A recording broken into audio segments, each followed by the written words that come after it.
Imagine waking up one morning only to find your reflection not mimicking your movements. An ordinary man, living an ordinary life, found himself trapped in an extraordinary circumstance. One day, he awoke to see his mirror image behaving in ways he did not. A smile where there was none, a nod when he had not nodded, a blink when his eyes remained wide open. This chilling tale sets the stage for our exploration into the mind's deceptive power. You see, our minds are masterful illusionists conjuring up realities that may or may not exist. It is this uncanny ability that can lead us down a path of uncertainty and fear, where the line between the real and the unreal blurs. Consider again our man and his rogue reflection. A disturbing scenario, yes, but here's a thought to leave you shivering. But what's more terrifying, the thought of a rogue reflection or the possibility that it's all in your head? Our brain is the architect of our reality, but what if it starts creating illusions? Imagine for a moment that the world you're experiencing right now is not as it seems, that your brain, the masterful architect that it is crafting a reality filled with illusions. Sounds terrifying, doesn't it? Well, this isn't just a thought experiment. This happens more often than you might think. Let's dive deeper into this concept. Illusions, in essence, are perceptions that do not correspond to reality. They're not just limited to visual trickery, they can also be cognitive, where our brain misinterprets or manipulates the information it receives, causing us to perceive things that aren't there, or misperceive things that are. Take, for instance, the phenomenon known as phantom limb syndrome. This is a condition where amputees continue to feel sensations, sometimes even pain, in their missing limbs. The brain, unable to comprehend the absence of the limb, continues to generate sensations as if the limb was still there. This is a powerful testament to how our brain can create a reality that defies the physical world. Then there are hallucinations, where people see, hear, or feel things that simply aren't there. This isn't just the stuff of horror movies, it's a very real, very human experience.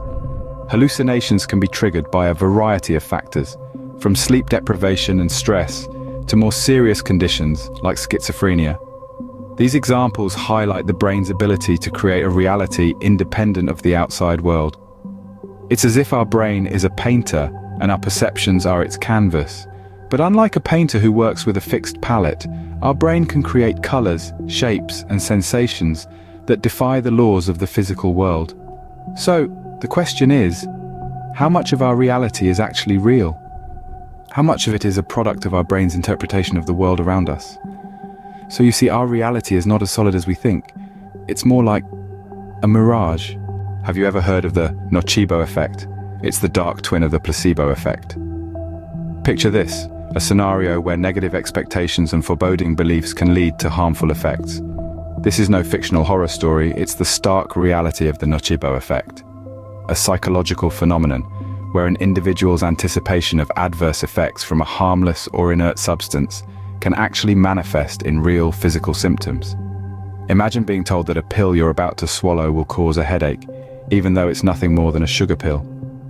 Your mind, influenced by the power of suggestion, may well produce a throbbing sensation in your skull. This, my friends, is the mind's terrifying trickery at play. But the power of suggestion doesn't stop at a single individual. It can influence entire communities, leading to what's known as mass psychogenic illness or mass hysteria. This is where a group of people, fueled by fear and suggestion, begin to feel sick at the same time, even though there's no physical cause. A classic example is the dancing plague of 1518, where hundreds of people danced non-stop for days, some even until their deaths. Modern science suggests that this could have been a case of mass hysteria, triggered by stress and fear, and it's not just about physical symptoms. The power of suggestion can alter our perception of pain.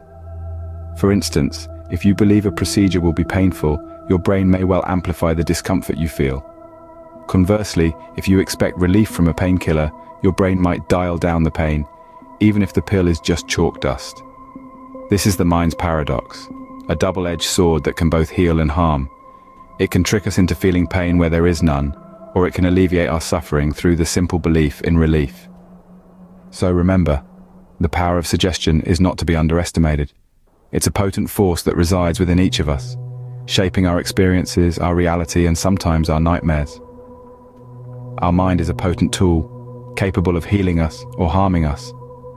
We've explored the mind's capacity to deceive and create illusions, but its power goes beyond that. The mind is a complex organism, a labyrinth of thoughts, emotions, and perceptions. It can weave narratives so intricate and convincing that they become our reality. But what if I told you that this very power can be harnessed? That, my friends, is the might of the mind. The mind's might lies in its ability to shape and manipulate our experiences. It can transform a benign situation into a horrifying ordeal, or turn a mundane day into an exciting adventure. It's like a skilled puppeteer, pulling the strings of our reality. But understanding these mind games is the first step towards gaining control. Knowledge, as they say, is power. Once we know the tricks our mind plays, we can begin to separate fact from fiction. We can learn to navigate the maze of our thoughts, to distinguish between the illusions our mind creates and the tangible world around us. This understanding can also help us manage our mental health. When we realize that our fears and anxieties are often products of our mind, we can learn to confront and control them. We can train our brain to focus on positive experiences, to find joy in the ordinary, and to see the world not as a daunting place, but as a canvas for our dreams. However, this is not to undermine the challenges. The mind is a formidable opponent. It can be stubborn, relentless, and deceptive, but it can also be trained, tamed, and understood. It's like a wild horse. It may be difficult to rein in at first, but once you get the hang of it, you can use its power to your advantage. So remember, the mind is a powerful, enigmatic entity. It can be your greatest ally or your most terrifying adversary. It all depends on how you use it.